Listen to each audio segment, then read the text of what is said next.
Welcome back.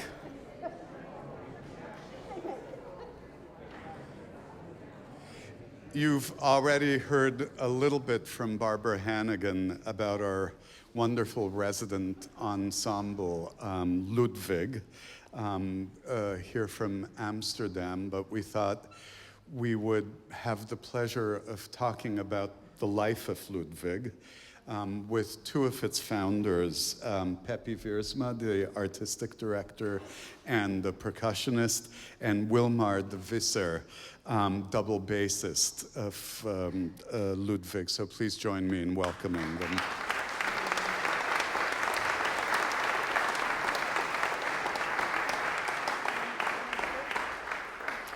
And I will say already from just an experience this morning with the musicians of LUDWIG that you will, I think, just experience a very different atmosphere of music making, and we'll talk about that. It's just a delight to have this wonderful ensemble and its very special spirit here. Barbara already began to tell us that in a way, LUDWIG emerged from a very difficult time and a difficult situation when there were very serious cutbacks in government funding of orchestras in Holland. So maybe you can pick up the story, the two of you, from there about what the impulse was to come together and create it, and then how, in a sense, you defined it from yourself as differing from the standard of your musical life? Yes, it was in 2012, and there was a new Dutch government who were very intent on really making very severe cuts in the whole arts scene in Holland. And one of the things that happened were all the radio orchestras. There were 3 orchestras, and they were, from one day to the next, suddenly it was announced they would be completely eliminated. And that brought about a lot of stress, of course, for everyone involved. And in the end, it turned out that one orchestra would survive, and nobody knew really who was going to be in it, who was going to be out, and people were all looking at each other and thinking, oh, you know, what's the rest of my life going to be like, whatever, if I get thrown out or whatever. And actually, from that spirit, we got together with a couple of people, because we said, look, it's no good us all looking at each other and thinking, oh, is it you, is it me, or whatever. Let's make something positive out of this and just start out a new group that's going to be different from the environment where we come from in a very specific way, which we'll talk about later, and see if we can bring something positive out of this, not just all the negative stuff, but see what can we think about, how we can think about a new orchestra of the 21st century that's going to survive in a completely new way. So we got together with about 6 of us and started talking to everybody. Do you want to tell a bit about that?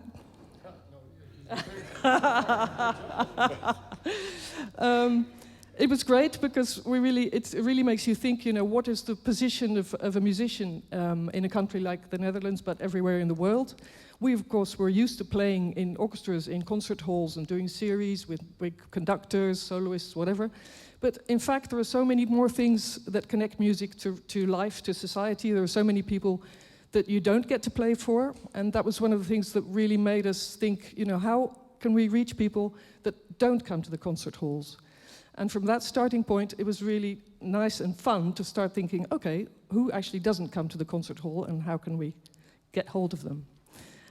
So we developed from that a very flexible ensemble. We didn't want to start out a new orchestra with 40 or 60 people that we had to employ all the time, that had to take how it works with an orchestra. You just go there every week, you play repertoire. But we tried to figure out what is needed for the projects we want to create or the project that we get invited for. So people would ask, can you come and do a project for a festival? And we would say, okay, how much money do you have? And then we can offer you this. And so we started out very carefully, and then later on, a couple of years further on, we started developing our own projects, which were much more sort of tied into society. We'll get to that later as well, one of the more adventurous things. What was the first Ludwig project, and when did you look at each other and say, we have something? Well, we were lucky enough to, in the environment where we came from, to get the space. People were also excited. There's a new group at the radio in Holland, in Hilversum, excited something new is happening. So, okay, we'll give you 4 evenings in the building where we used to all rehearse, and you can do whatever you like. Just experiment with whatever. And so that's how we started out, and that's actually where we got on with Barbara Hannigan straight away. She was one of the first people we invited to come and join us. So it was a very small little seed that was planted in 2012 with Barbara, and which you are now all gladly invited to come and enjoy. And what were the actual programs, since you had this unusual choice of do whatever you'd like, here's a hall, do whatever you'd like? Well, that's a great question, because I just wanted to add also to what you were saying, that it's pure intuition we follow, like Barbara did as well. We know her, of course, already like for 20, 25 years, because we studied together, we played together in different groups in Holland already. And what is different about Ludwig in comparison to other orchestras, groups, ensembles, first of all, we're not an orchestra and we're not an ensemble, we're just Ludwig. So, it's very flexible in that sense, and throughout the time it develops. So there's not a real hierarchy either, there is a role. Peppy has the role as artistic director, I play double bass and I talk sometimes with people. A lot. But Barbara conducts things with us, and she challenges us, we challenge her. She takes us on journeys to great places such as Ojai. But it develops, it's not a set thing, like with an orchestra. I mean, I'm still in the Radio Film Orchestra. I got fired for part of my job, but I'm still there. But for 40 weeks per year, we know exactly what we're going to do. In 3 years' time, I know exactly where I'm going to be June in 2021. But with Ludwig, I have no idea. It's one big adventure. So next year it might be suddenly a huge project, or it might be something completely different than I was expecting. And I guess that's also how we developed the first few programs. We were trying out like musicians to see if they want to hook on, we say in Dutch. With this idea that you're not guaranteed a fixed amount of work, but we ask you like, oh, we're going to play this and this and this and that, and it's going to be perhaps a really weird program. Do you want to come along? And you have to work fast, because we don't rehearse so much, but we want to make real music, real, like you would improvise almost. Well, you see in the first season, then some people were like, yeah, but it's very strange. I want to know exactly what I'm going to do, and I want to have 5 rehearsals. And we said, no, you have to rehearse in the moment, so you want to go fast, So it's very challenging for if you're an orchestra, like in my normal orchestra, we rehearse for 4 days. You start on a Tuesday, and it's like, oh, how was your weekend? And is your boat already in the water? Did you paint your house? Oh, hey, the conductor's saying something. But with Ludwig, no way, you have to immediately because now this program in this week is enormous. And we used every minute of this week, last week, to rehearse, and the week beforehand as well, because it's so difficult. So is that an answer? But I still want to know what those programs were when you had Peppy. and that also scared off some prospective members. For sure, Yes, certainly, yeah. Because that's attractive. Yeah, I think one of the first programs we got involved with was a program with game music that's been made for games, computer games, which was very interesting because we played a concert for 400 gamers who had never actually heard their music played live. We arranged everything. From all over Europe. They came from Sweden to Hilversum. Do you know where Hilversum is? Hilversum is the Ojai of... yeah. It's kind of the Ojai of Holland, isn't it? In a way.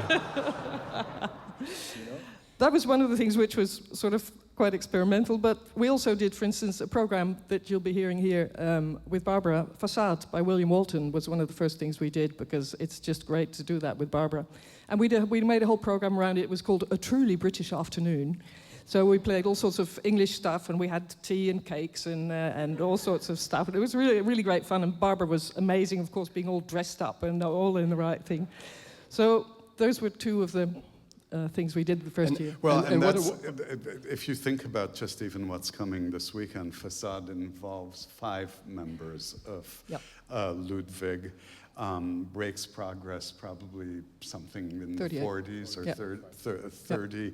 So it's infinitely changing. Yes, exactly. And we can choose per program, we actually choose the people that we feel are most suited for that program. Because we've also done completely different things, like in the autumn we did a program about techno music, so electronic music. So then again, you choose completely different musicians for the program.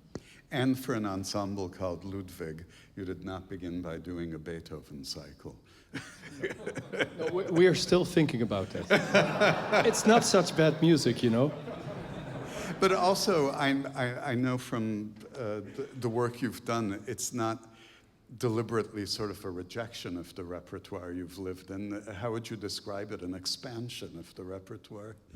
Well, you know, as for the whole system, I think, you know, we're not a rebel group, or we don't want to change the concert practice. You know, that's not. We're investigating where we can attract new audiences and keep the old audience, of course, and find new ways of performing fantastic music, because that's the aim, of course.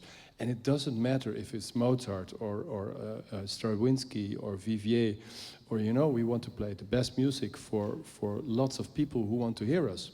So we're not against something. And the concert practice, there's lots of groups nowadays who want to be rebels, and we're going to play in a tent, and we're going to have mattresses on the floor. It's like, okay, you know. Fantastic, but it's also fantastic if you're in the Concertgebouw. I mean, you heard of it, the nice big hall in Amsterdam, with okay acoustics.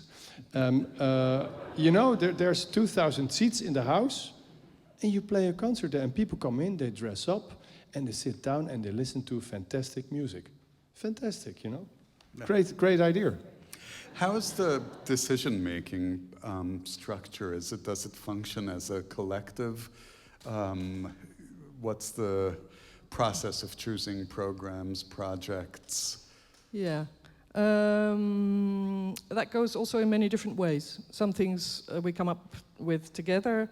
Sometimes I think of things, somebody else will think of something, and we just sort of see, you know, what fits, what suits. Also, you know, we have to find funding for every program. We don't have a sort of structural subsidy in Holland, also because we want to retain our freedom of artistic choice. So for every program, we find the right funding. And I think our collective, we started with 6 people, and meanwhile we've grown out to hundreds of musicians, but also scientists, people from the health sector, all sorts of people that have sort of connected with us through the programs we do, also this more society connected programs. So in each project, many decisions need to be taken, and we actually, you know, whenever somebody has something to say, we take it in, and it comes to a sort of collective thing. Tell us, you've already suggested it, how the social mission of Ludwig is realized. I think one of the first things that was very clear when we started out was that we wanted to know actually what the function of music is. You know, you go to concerts, you hear programs, and that's great, but there's a much deeper function of music that we all know, like a very obvious one, I think that's nowadays also very accepted, or how do you say, acknowledged. For instance, people with dementia can really benefit from music, from having music brought to them, and especially if you do that in a very personal way. It's not like you just play music for people with dementia, but you can also, through improvisation, you can really connect to people, and it's amazing what can happen. Also for the carers in care homes, they sometimes they see a completely new person emerging from this interaction, this musical interaction, and it's really quite really amazing what can happen. So that, yeah. Yeah, well, I think in general you could summarize it like what we do is try to be part of a solution for big problems in society. That sounds very pretentious, and we don't want to be pretentious because we're perhaps a small little aspect. I mean, your example is a good example, of course, but obviously as well in In Holland, there's also, we call it shrinking cities. The young people leave, the old people remain in the city. And somebody dies or not, you know, you get lonely. How can we help with music to connect people, to get them social mobility back on track, you know? And that's also something that we have to address, we think, and that we can address. So we're looking for ways to combine, use music as a means, as a weapon almost, to be part of a solution for big social issues. And is that, Ludwig, on group levels or individual levels? What form do some of the projects take? Could be anything, really, literally. For the dementia project, we had small groups of musicians going out in groups of 5, and they would have 5 patients to interact with, and it could be really week in, week out. So there was a project with a stretch of 8 or 10 weeks, 8 weeks, and every week the musicians would go to a home and work with 5 patients there. And a friend of mine who was actually a medical doctor in one of those homes, and he said, like, well, I can prescribe any pill or any medicine, but what you guys do here is like magical. So really, it's not just a feeling. It's really true. Yeah. Well, I will just testify to it myself. My mother lives in Los Angeles. Her memory is almost entirely gone at this point, and the one most meaningful activity we do together is I play music that's meaningful to her, and she's back for possibly the 2 or 3 minutes of a song or a famous tenor aria she likes, and she's back, and then the minute it stops, gone again. So the power is extraordinary. We started at the break to talk about something that I actually want to explore a little bit. And Wilmar, we were talking about our admiration and respect for a very great Dutch conductor, Bernard Haitink. And Wilmar being a member of the Netherlands Radio Philharmonic, which was the very first orchestra Haitink conducted in 1954. So he's retained a very intense association with it. And next week, at the age of 90, he will conduct the orchestra again. Wilmar, you said, the concert was wonderful, but it had all the formality, the ritual, the bowing, the close, the this, the that of a concert that you wish the audience could have seen or heard the first rehearsal. And that just raised a question, I imagine a core question to the identity of Ludwig about how one can focus on the most powerful and the most connecting elements of how music works. Can you just expand upon that comment you made, because it really struck me? Wow. Well, first of all, first reaction is and I will think about it during my answer. What I love about rehearsing in the Libby Bowl is that there's this sign. I don't know if you guys know it, but there's this sign saying, look, there's rehearsals in progress here, but you can come and listen. Just be quiet, you know? So I thought that was a brilliant idea, because that's actually already very practical. It's a bit boring perhaps, but it's a very practical way of saying, look, be part of the process, listen in. Sit down and listen what Barbara has to say, or any other conductor, and how the reaction is then from the orchestra, because you learn a lot about the process then, the musical process that goes on behind the big, nice concert that we give tonight and tomorrow and the day after. And my feeling is that because we don't rehearse so much with Ludwig, we try to go fast. I think, and this is a very dangerous thing to say, because I know I'm filmed, and I know they're going to use this, so don't use this.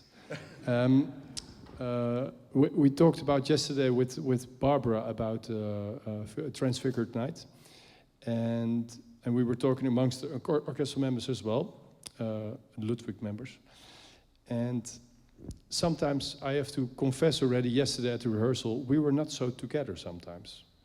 But sometimes we were completely.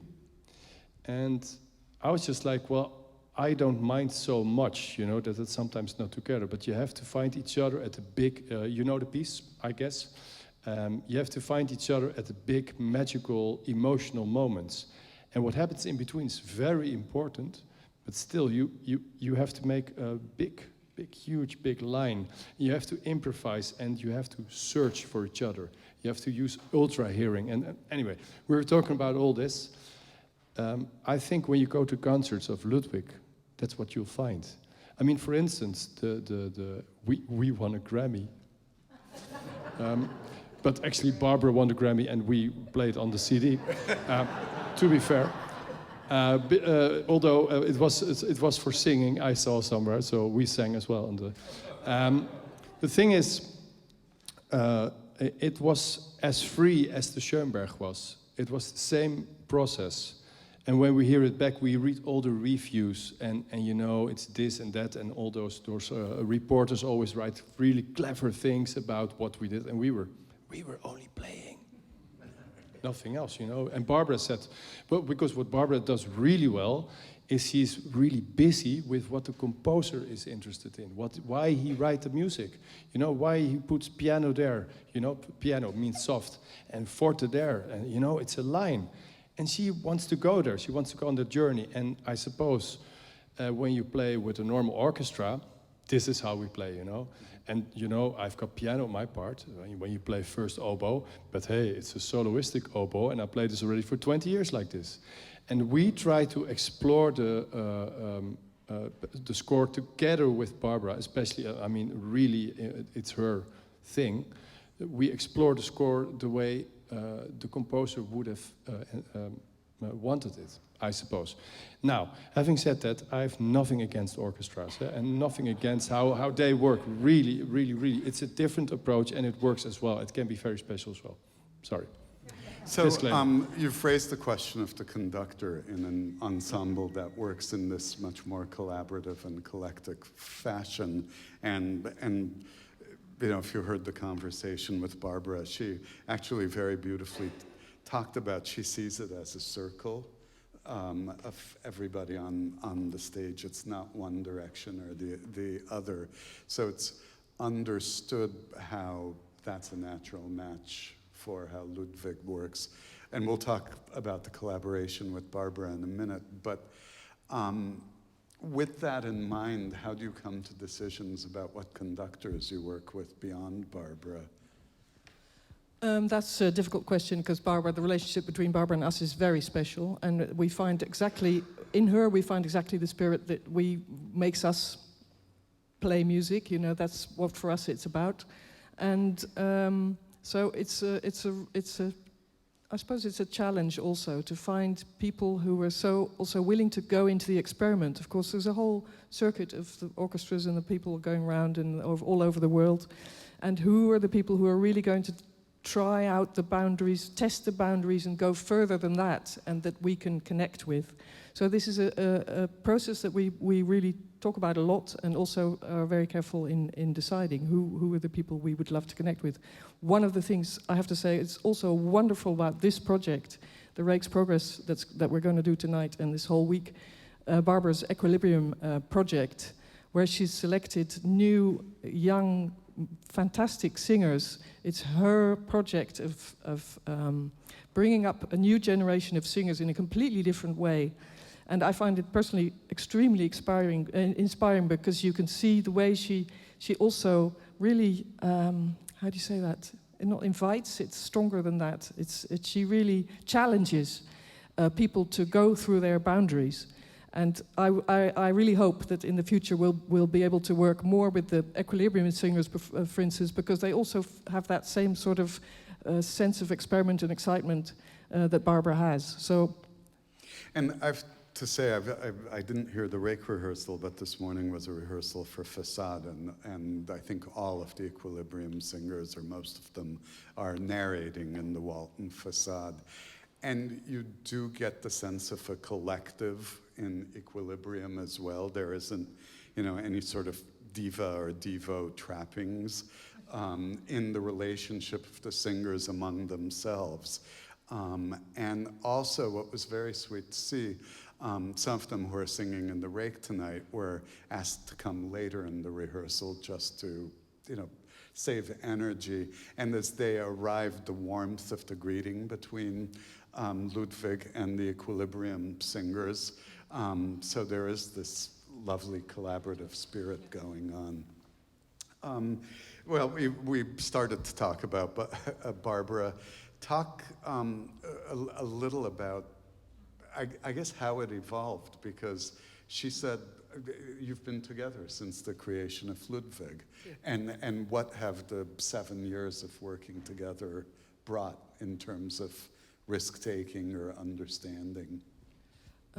I think we met at a very fortunate moment, because Barbara, of course, has an amazing career as a singer, and she was just in the time in 2012 starting to sort of consider maybe I could start slowly to be a conductor, and not yet sort of a bit testing the water.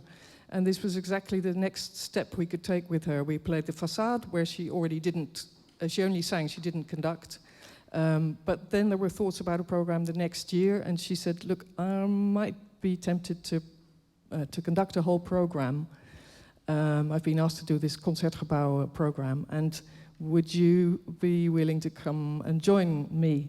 And of course we immediately said yes, because we know her, like Wilmar said, we've known her for a long time, for years. She used to live in Holland, and we used to work together with her in lots of programs when she was only a singer.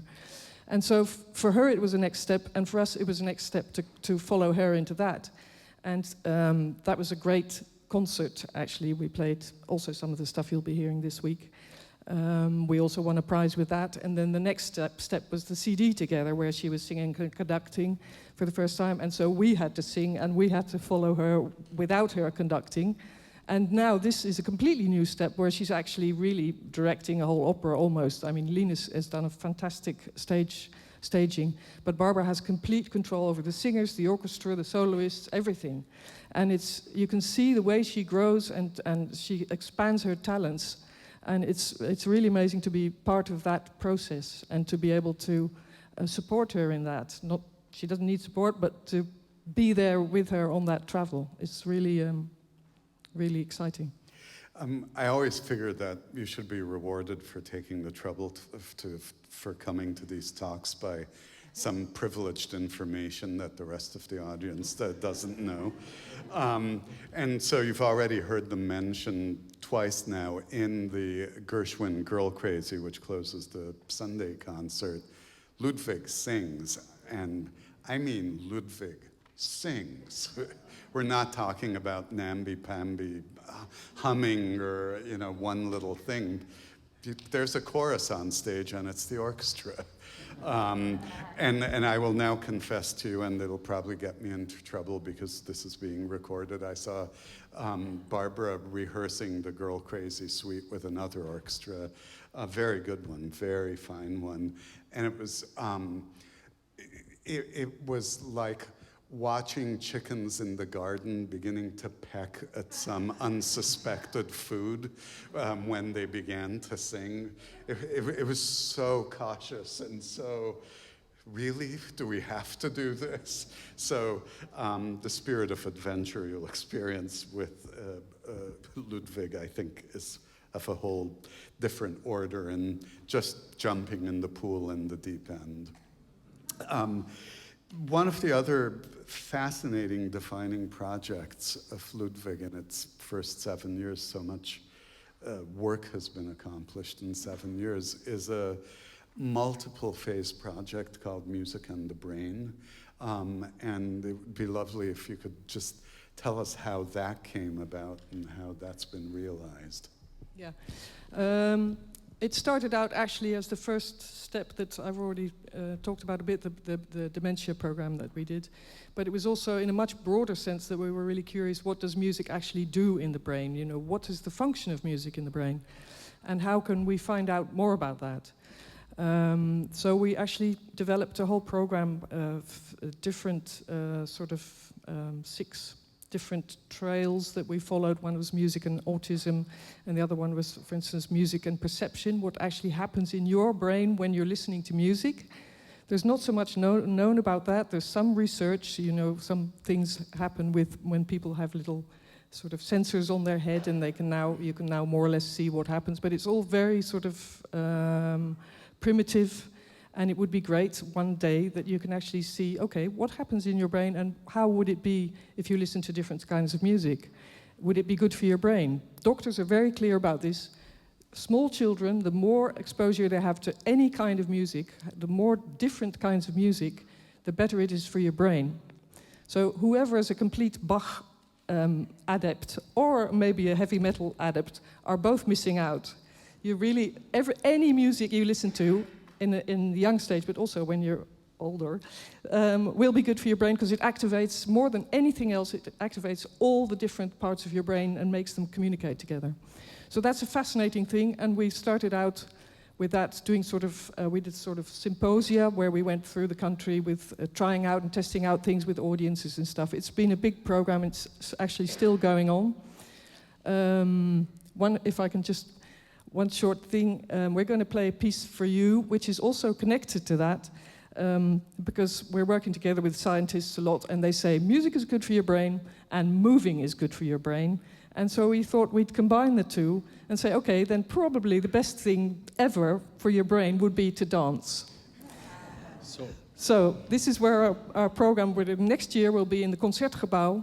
I don't know if you know it, it's a huge big hall, and it's actually the best possible ballroom you could think of.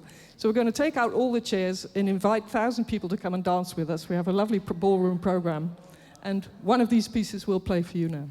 Well, and just to say, you don't have to wait for next year at the Concertgebouw, because there's a late night with Ludwig in which Ludwig will play for dancing this week in Ojai.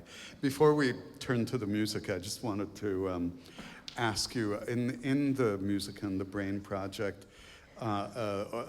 what's surprised you? What completely defied expectation? What did you react to most strongly as you explore this? I think in the end that was what I already spoke about with the dementia, but also with autism. People with specific, they call them disorders, but differences, exactly, thank you. What music can achieve with that, and we've only started to see the tip of the iceberg, I think, of what can be done with that. We've been trying to work a lot in Holland also to get funding for these projects, because they're so important also for all many people everywhere. So I think it's the fact that we've only started to explore these things, and the prospects, the future that might arise from that.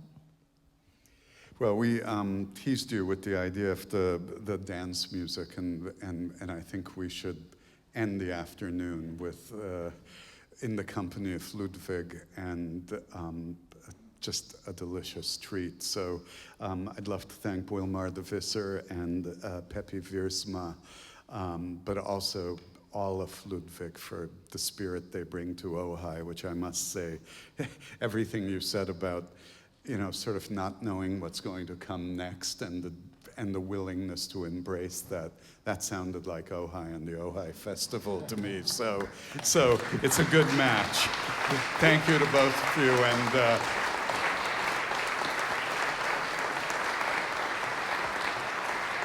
give us a minute for a little rearrangement, and we'll go out dancing.